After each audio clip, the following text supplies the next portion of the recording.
Good evening दोस्तों, स्वागत है आप सभी का एक बार फिर से फ्यूचर सिक्योर इंस्टीट्यूट के ऑनलाइन प्लेटफॉर्म पर। जैसा कि आप सभी को पता है कि जिस वैकेंसी का बीटेक अभ्यर्थी कई सालों से इंतजार कर रहे थे, फाइनली वो वैकेंसी नोटिफिकेशन आपके पास यूकेपीएससी ने आउट कर दिया है। और मुझे ये उम्मीद है जितने भी बीटेक विद्यार्थी हैं वो बहुत अच्छे से इस एग्जाम की तैयारी कर रहे होंगे, बहुत अच्छे से वो इसके लिए प्रिपेयर कर रहे होंगे। और खास तौर पर वो बच्चे भी जिनका डिप्लोमा और साथ ही साथ बीटेक था और आयोग में किसी कारणवश उनका सिलेक्शन नहीं हो पाया था, तो वो भी इस एग्जाम को सीरियसली प्रिपेयर कर रहे होंगे। जैसा कि आपको पता है कि आपके पास सिविल की 103 वैकेंसी यहां पर देखने को मिल रही है, तो सिविल के विद्यार्थियों के लिए ये एक बहुत ही सुनहरा मौका है। आज मैं और अशोक सर आपके बीच जुड़े हैं कुछ खास बातों को लेकर, जैसे क्या एलिजिबिलिटी इसकी रहने वाली है, किस तरीके से आप इस एग्जाम की तैयारी कर सकते हैं, क्या हमारे पास इसका प्रॉपर सिलेबस रहने वाला है, और फ्यूचर सिक्योर इंस्टीट्यूट के माध्यम से कैसे आप इस पर्टिकुलर एग्जाम की तैयारी कर सकते हैं।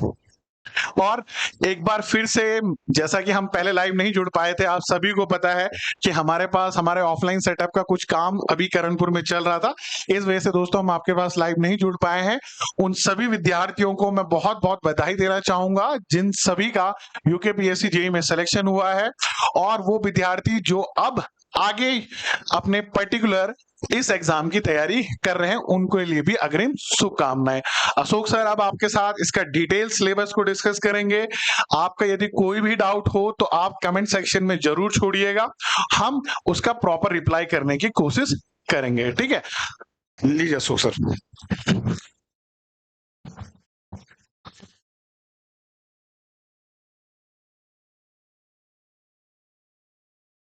तो सभी का स्वागत है दोस्तों। जैसे कि अमित सर ने अभी आपको बताया दोस्तों, यूकेपीएससी ने जो लेक्चरर है पॉलिटेक्निक कॉलेजों का, वो आपका नोटिफिकेशन आउट हो चुका है। ठीक है, तो ये काफी सुनहरा मौका है दोस्तों बीटेक वाले अभ्यर्थियों के लिए, खासकर उनका जिनका एई में कुछ कारणों से रह गया था, या जो एसएससी और आरआरबी जेई। तो ये सुनहरा मौका है दोस्तों, अगर आप बीटेक स्टूडेंट हो तो एसएससी आरआरबी के अलावा आप ये पॉलिटेक्निक लेक्चरर का आपके पास अच्छा सा एक सुनहरा मौका आ चुका है। ठीक है, तो इसमें मैं ज्यादा टाइम न लेते हुए आपको ये इसका सिलेबस, एलिजिबिलिटी और जो जो इसके इंपॉर्टेंट फीचर है, इंपॉर्टेंट पॉइंट है, मैं आपके साथ डिस्कस करने जा रहा हूँ। ठीक है, तो बेसिकली यहाँ पे मैं इंजीनियरिंग से रिलेटेड जो भी वैकेंसी है लेक्चरर में, उनके बारे में बात करूंगा। ठीक है, चलिए तो देखते हैं दोस्तों, चलते हैं हम अपने एडवर्टीजमेंट पे। तो यहां से शुरू करते स्टार्टिंग से। आप देखोगे 23 जुलाई इसकी डेट है, नोटिफिकेशन की डेट, या आपका फॉर्म भरने की डेट, ये विज्ञापन प्रकाशन की डेट है, लिखा हुआ है 23 जुलाई 2024। ठीक है, अब जो आपको ऑनलाइन फॉर्म भरने का जो अंतिम तिथि होगा 12 अगस्त होगा, तो कोशिश करना जितने जल्दी आप इस फॉर्म को भर पाओ उतना बेटर होगा। ठीक है, और ये बाकी डेट है दोस्तों। ठीक है, अब इसमें बात की जाए इसके बाद, ये डेट के बाद जो सबसे इंपॉर्टेंट बात है दोस्तों, किस में कितनी सीटें हैं। ठीक है, किस डिपार्टमेंट में कितनी सीटें, इसके बारे में आपको बताने जा रहा हूं। ठीक है, चलिए तो सबसे पहले आप देखोगे जैसे यहाँ पे लिखा है प्रवक्ता राजकीय पॉलिटेक्निक। अब मैं आपको एक सिंपल वे में कह दूं, तो जो भी इंजीनियरिंग से रिलेटेड आपका लेक्चरर है, उनमें जो एलिजिबिलिटी है वो आपका बीटेक होगा। ठीक है, आपका अगर आप बीटेक, आपके पास डिग्री अवेलेबल है तो आप इसको फॉर्म भर सकते हैं। ठीक है, केवल बीटेक होना चाहिए। ठीक है, अब इसमें एक डाउट भी है, नीचे 2-3 लाइन लिखा है कि आपका एमटेक है या आपका गेट क्वालिफाई है या आपको एक्सपीरियंस है, इस बारे में भी लिखा है, तो वो डाउट में यहाँ पे आपको क्लियर करने जा रहा हूँ। ठीक है, अब देखो जैसे लिखा हुआ है यहाँ पे, पहला मैकेनिकल इंजीनियरिंग की 55 सीटें हैं। अगेन एलिजिबिलिटी होगा इसमें, बीटेक होना चाहिए मैकेनिकल इंजीनियरिंग से।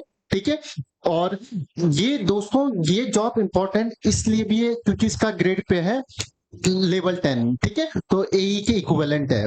इससे अच्छा नौकरी दोस्तों, अभी अच्छा मौका आपके पास नहीं आ सकता है दूसरा। ठीक है, अब सेकंड मैंने बता दिया है कि इसमें वैकेंसी कितनी है। अब मैं जो बेसिकली बात करना चाहूंगा यहाँ पे सिविल इंजीनियरिंग की। ठीक है, ये इलेक्ट्रिकल है, तो सिविल इंजीनियरिंग के बारे में आपसे डिटेल बात करने जा रहा हूँ। तो अगर इंजीनियरिंग में देखा जाए तो सिविल में सबसे ज्यादा सीटें हैं, तो देखा जाए 103 सीटें हैं। ठीक है दोस्तों, ग्रेड पे है 5400, लेवल 10 की जॉब है, अधिकारी रैंक की जॉब है। ठीक है। अब इसमें जो शैक्षिक अर्हता है, मतलब आपका एजुकेशनल जो क्वालिफिकेशन है वो क्या है, सिंपल आपका बीटेक होना चाहिए सिविल इंजीनियरिंग में। अब यहाँ पे लिखा है दोस्तों, हिंदी का नॉलेज होना चाहिए, क्योंकि हिंदी का भी एक पेपर होगा। जनरली पॉलिटेक्निक में हिंदी में भी पढ़ाना होता है, तो इसलिए बोला गया हिंदी का भी आपको बेसिक नॉलेज होना चाहिए। अब यहाँ पे एक पॉइंट लिखा है, ऐसे अभ्यर्थियों को वरीयता दी जाएगी जो निम्नलिखित अर्हता धारण करते हो। तो पहला एमटेक है, दूसरा लिखा है गेट है, तीसरा आपका 1 वर्ष का औद्योगिक एवं शैक्षिक अनुभव। अब ये है कि ये कहाँ पिक्चर आएगा, ये वाला क्राइटेरिया। तो मेरे हिसाब से ये तब आता है दोस्तों जब बॉटम पे 2% के नंबर सेम हो, 2 स्टूडेंट के नंबर सेम हो। अभी तक पहले तक अर्लियर क्या चलता था, एज जिसकी ज्यादा हो उसको आपको प्रेफरेंस मिलता था। यहाँ पे दोस्तों अगर 2 कैंडिडेट के नंबर सेम हो, इन दैट केस अगर जिनके पास ये चीजें हैं, ये अनुभव है, उनको ज्यादा प्रेफरेंस दिया जाएगा। तो ये बात आपको दिमाग में बैठाना है। हो सकता है कुछ मार्क्स जो आपका इंटरव्यू है 50 मार्क्स का, वहां भी 5 नंबर का वेटेज आपका मिल सकता है, कुछ मार्क्स 5 कोई फिक्स नहीं है। तो यही इन तीनों पॉइंट का जो आपका लेना देना है, ठीक है। तो इसका मतलब ये नहीं है कि आपका गेट क्वालिफाई होना चाहिए या आपका एमटेक होना चाहिए, ये कहीं भी आपकी एलिजिबिलिटी क्वालिफिकेशन नहीं है। हाँ, ये बोला गया वरीयता देना, वरीयता तब होगा दोस्तों रिटर्न के बेस पे मेरिट बनेगा। लेट्स सपोज आप बॉटम पे हो, 2% है, सेम मार्क्स है, इन दैट केस आपका प्रीफरेंस मिलेगा इन तीनों के बेस पे। तो ये होना चाहिए। फिर भी आयोग एक बार और कंफर्म मैं करके आपको डिटेल में इस बारे में कमेंट में बता दूंगा। अब देखिए दोस्तों, इसके अलावा देखा जाए तो जो एज है वो मिनिमम है 21 और मैक्सिमम 42, ठीक है। मिनिमम 21 और मैक्सिमम 42। और रिलैक्सेशन आपको पता है डिपेंड करता है कैटेगरी पे, तो कैटेगरी का रिजर्वेशन अपने हिसाब से जो होता है वो आप देख सकते हो। अब सीटों का मैट्रिक्स भी यहाँ पे गिवन है सिविल की, तो ये सीटों का मैट्रिक्स आपने देख लिया होगा दोस्तों। तो सिंपल जो आपका यूआर है 49 सीटें, और आपको पता है उत्तराखंड में गर्ल्स का 30% रिजर्वेशन है, तो गर्ल्स की देखिए 31 सीट है, ठीक है। बाकी टोटल 103 है। तो अलग अलग कैटेगरी की सीटें भी यहाँ पे मेंशन की गई है। इतनी बात सबको समझ आई होगी, ठीक है दोस्तों। अब मैं बात करूं इसके सिलेबस की, बात करूं सिलेबस के बारे में, हम थोड़ा सा जान लेते हैं, ठीक है। तो सिंपल 300 नंबर का टेक्निकल पेपर होगा, 100 नंबर का आपका हिंदी होगा, और आपका 50 नंबर का दोस्तों इंटरव्यू होगा। तो ये 450 नंबर 450 का टोटल ये पेपर होने वाला है। तो थोड़ा सा मैं आपका सिलेबस पे भी डिस्कस करने वाला हूं इस बारे में।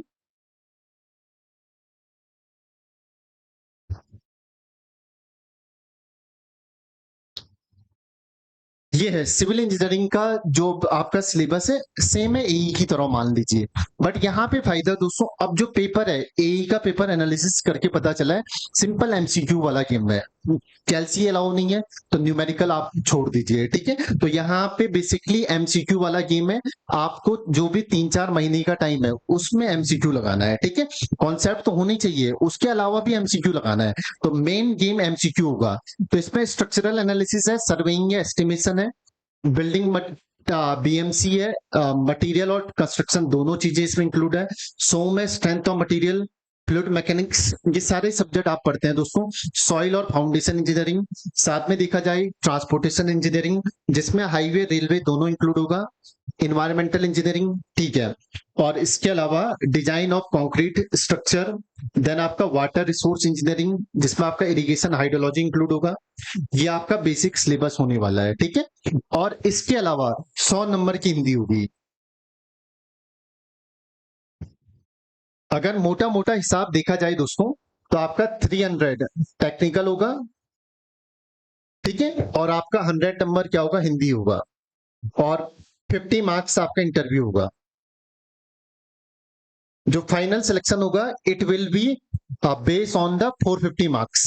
तो आउट ऑफ 450 मार्क्स आपका मेरिट बनने वाला है, ठीक है। तो दोस्तों अब मैं आपको बात करूं स्ट्रेटेजी, कैसे स्ट्रेटेजी बनाई जाए। तो आप प्रीवियसली पेपर एनालाइज करके देख सकते हो आयोग का, जो आपका एई लेवल है, इंजीनियरिंग लेवल है, उसमें आयोग ने प्रीवियस ईयर सिंपल डेटाबेस क्वेश्चनों का जो पेपर बनाया है। तो अभी भी कुछ नया नहीं होने वाला है, तो मैं प्रिफर करूंगा आप एमसीक्यू पे ज्यादा ध्यान दें। अब एमसीक्यू की कौन कौन सी बुक है, कॉन्सेप्ट तो होनी चाहिए दोस्तों, कॉन्सेप्ट तो होनी चाहिए। उसके अलावा आपको एमसीक्यू पे ध्यान देना है, और हिंदी पे अच्छे से ध्यान देना है।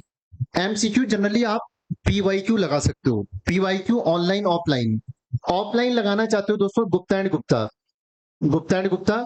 इसके अलावा यूथ, यूथ ठीक है। और आपका ES के प्रीवियस ईयर, ES के PYQ, अगर आप ये तीनों लगा पाओ मोर देन सफिशिएंट है, ये तीनों लगा पाओ मोर देन सफिशिएंट है।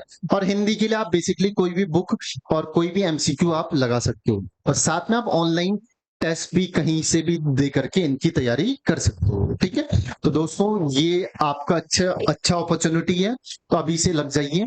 साथ में हमारे कोचिंग द्वारा ऑनलाइन ऑफलाइन दोनों बैच इसके लिए चलाने वाले हैं, तो उसको अगर आप उसमें जुड़ना चाहते हैं दोस्तों, तो उसके लिए एक अलग से डेटा और कोर्स के बारे में आपको जानकारी अगले 1 या 2 दिन में देने वाला हूँ। तो अभी के लिए दोस्तों यही जानकारी मुझे आपको देनी थी। अगेन काफी बच्चों का अभी UKPSC JEE में सिलेक्शन हुआ है, तो सभी को हार्दिक बधाई। और जिनका किसी कारण से रह गया है, तो दोस्तों हताश मत होइए, एग्जाम ही लाइट नहीं है। अगर आप तैयारी करोगे तो आगे भी और अपॉर्चुनिटी आपके सामने आने वाली है। तो सब पॉजिटिव रहिए दोस्तों, लाइफ में कभी ना कभी आपको सफलता जरूर मिलेगी। और हमसे हमारा जो ऑफलाइन सेंटर है वो अभी यहाँ करणपुर ये देव प्लाजा यहाँ पे ओपन हो चुका है, तो आप अगर किसी को रिकमेंड करना चाहते हो तो एड्रेस भी आपको मिल सकता है दोस्तों। ठीक है, चलिए इसी बात को रखते हुए मैं सभी को धन्यवाद कहना चाहता हूँ।